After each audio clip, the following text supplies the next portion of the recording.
Kia ora, I'm Rhiannon. And I'm Lauren. Welcome to Spotlight on New Zealand. Tonight we focus on one of New Zealand's greatest tragedies, the sinking of the Wahine. Throughout tonight's show, we will try to find out as much as possible about the disaster so we, as a nation, can begin to understand this terrible tragedy. On the morning of the 10th of April 1968, after an overnight voyage from Lyttelton, the ferry Wahine encountered the worst of a violent southerly storm, with winds gusting 160 kilometres per hour while entering the Wellington harbour. With passengers terrified and feeling very ill indeed, the captain and his crew attempted to get their ship back on course and out of danger. After many hours, the passengers and crew had to abandon ship and were flung out into the rough seas of the harbour in life rafts. They had to make the perilous crossing to Wellington's rocky shores, where they were met by local Wellingtonians desperate to help. These rescuers could see the state of the harbour and understood how difficult the crossing had become, perhaps even before those on board had realised. We are lucky enough tonight to have footage recovered of a resident in the seaside village of Eastbourne back in 1968. There were many among the heroic rescuers on that fateful day. Here's Wellington correspondent Rosie with her 1968 report. Hello, I'm Rosie, and here we have Sean and Christopher, two very brave and heroic rescuers from today's disaster. Thank you for joining us today. You must be very exhausted. Now, Sean, what thoughts are going through your mind when you saw people washing up on shore? I was very shocked. I just saw loads of bodies just floating up. I immediately went to aid. And Christopher, what was the hardest thing about trying to save people? We're trying to get into the water to save people because there were so many people. It was so crowded. And Sean, how were people responding to your help? They thanked us greatly, but I wish we could save them. And finally, Christopher, what thoughts are going through your mind when you saw people struggling to survive? I was in shock. I didn't know what to do or how to help. Thank you. Signing off on this. A very bleak day in New Zealand history. Interview. Our thanks to Rosie for sending us that old report. Those unfortunate enough to be on the Wahine on the 10th of April 1968 had to deal with a very rough night and day. Many passengers were throwing up continuously on those extremely rough seas. The passengers were all told that the storm would pass and to hold tight. Most thought it was a typical Wellington southerly storm and that the Wahine would ride it out. Unfortunately, at 6:41 a.m. the Wahine was carried onto the rocks of Barrett Reef, sustaining serious damage to the length of her hull. The starboard, that's right to us landlubbers, and the port, that's left, engine stopped working. The anchors were dropped, but it was some time before they held firm. Rescue attempts were made impossible by the raging gales and massive swells. By early afternoon, all 734 passengers and crew were ordered to abandon ship and to get into the life rafts. Only 4 of the 8 rafts could be used because of the angle of the now sinking ship. All 734 people on the ship managed to escape, but due to the stormy seas, 51 lost their lives. We can only imagine what those giant waves looked like to those people in their small life rafts, or worse for those who had capsized. Our film technicians have found some much damaged footage of 2 survivors filmed only hours after the disaster in a civil defence shelter. We have carefully cleaned and restored the film. This is the first time it has been shown to the New Zealand public. Let's roll that footage now. How are you? Are you okay? How can we be okay? Are you warm enough? Freezing. I hope you get warmer soon. Okay, are we rolling? Right. I'm Katie Shute, and joining me now is 2 survivors of today's disaster. First of all, were you 2 ladies travelling with anyone? Well, I was travelling with my sister here and my 2 kids, and we don't know anyone on the boat. Well, we didn't. And I haven't seen my 2 kids since the ship started sinking. I hope you find them soon. How were you feeling when you were told to put on life jackets by the captain? I was shocked and I was confused. Life jackets? That could only mean one thing. The ship was sinking. What were you thinking? I was just shocked. I didn't know what was happening. Well, soon we'll be getting a live report from Olivia for the captain and Frank the bosun. What were your surroundings like when this disaster happened? Well, everything was all over the place. People running around screaming. Panic everywhere. People, pieces, bits and pieces, wood, table, flying around. Why exactly were you actually travelling today? Well, I got a free ticket, so I thought I'd give it to my sister. Oh, well, thank you. Now we're out of time. We need to get these women a cup of hot tea. A fascinating piece of New Zealand history.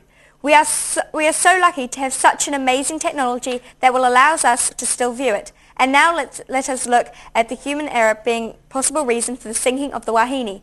Captain Hector Gordon Robertson had been master of the ill-fated ferry for some time. He had sailed her from Wellington numerous times in strong winds and high seas, and was expected as a captain. It was Captain Robertson's decision to enter the harbour when they did. They had arrived 20 minutes behind schedule when freak gusts of 100 knots or more struck the vessel and put them out of line. He was quoted at the time saying, "If those winds had struck 5 minutes later, we would have been through the entrance and could have come down the harbour. We could have come down and dropped the anchor in Oriental Bay, where it was quite calm." Some people suggested that Captain Robertson was too late in his decision to put the passengers into the life rafts. They have suggested they should have been evacuated much earlier. Captain Robertson, however, feels he made the right decision, saying, "People who say that don't know what they are talking about. If I had put them off any earlier, every one would have been lost. I would have had 600 lives on my conscience." In a moment we will take a closer look at the weather on that fateful day. But now let's have a look at an interview given by Olivia in 1972. This interview may give us some insight as to what was happening on the bridge that day. Hello, I'm Olivia Cottam, and with me I have Captain Robertson and Frank the bosun. As first mate, you are second in command to the captain and responsible for the safety of all aboard. Were you ready for this responsibility on this fateful day? You have to be ready if you're with this responsibility, so yes, I was. What did you notice when the ship struck the reef? Noticed a big hole inside the ship. We're just going down deep into the ocean. How would you describe the conditions on board that day? Thundering, storm, not the best weather ever. Terrible. What do you think the captain was thinking and feeling that time? He would have had a lot of responsibility and he would have been very scared. Yes, he would. Do you think the captain made the correct decisions? Yes, I do. And why was that? Because lots of people made it to shore. Yes. What sort of decisions had to be made once the ship hit the Barrett Reef? Decisions whether to evacuate the ship immediately or see if help will come. How were you able to help passengers to leave the ship safely? We had to guide them onto the lifeboats and make sure that they got on right. Were you frightened? Yes. I tried not to show it though, because then if I did show it, all the passengers would get even more frightened. So. What was the reaction when people were told to abandon ship? They were all scared and they were running everywhere. It was chaos. Thank you, Captain Robertson and Frank the bosun, and back to studio. Fascinating old footage there. Now let's look at the weather on the 10th of April 1968. It certainly was a terrible day to be stuck outside in New Zealand. Good afternoon, New Zealand.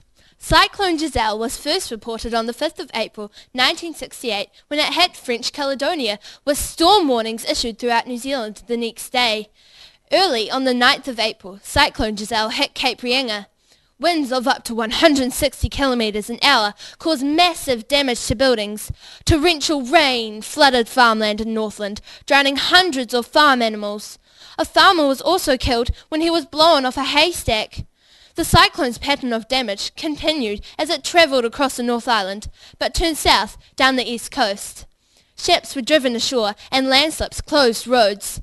Rain caused massive floodings, and wind left roofs torn off and windows broken.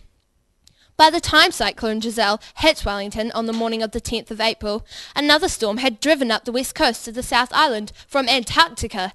The two storms met over the capital, causing huge damage. Winds in Wellington were the strongest ever recorded, at one point reaching speeds of 275 kilometres an hour. As the storm moved on to the South Island, hundreds of Christchurch houses lost their roofs, and both the Avon and Heathcote rivers flooded. Throughout Canterbury, over 500 hectares of forest were destroyed. In Southland, the flooding was the worst since 1913. Some people were stranded on the roofs of their houses and had to be rescued by a jet boat. Cyclone Giselle finally blew out somewhere in the Southern Ocean. And there you have it, folks. Perhaps if weather forecasting could have been then what it is now, the Wahine disaster would never have happened. Back to you in the studio. Thank you, Merrin. What an incredible storm it must have been. Well, that's all we have time for this evening. We hope you have learnt something about your country's history and about one of our darkest days.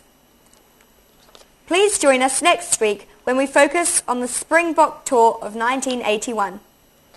Thank you all for watching, and we'll see you again next time. From the whole team at Spotlight on New Zealand, goodbye. E nohora.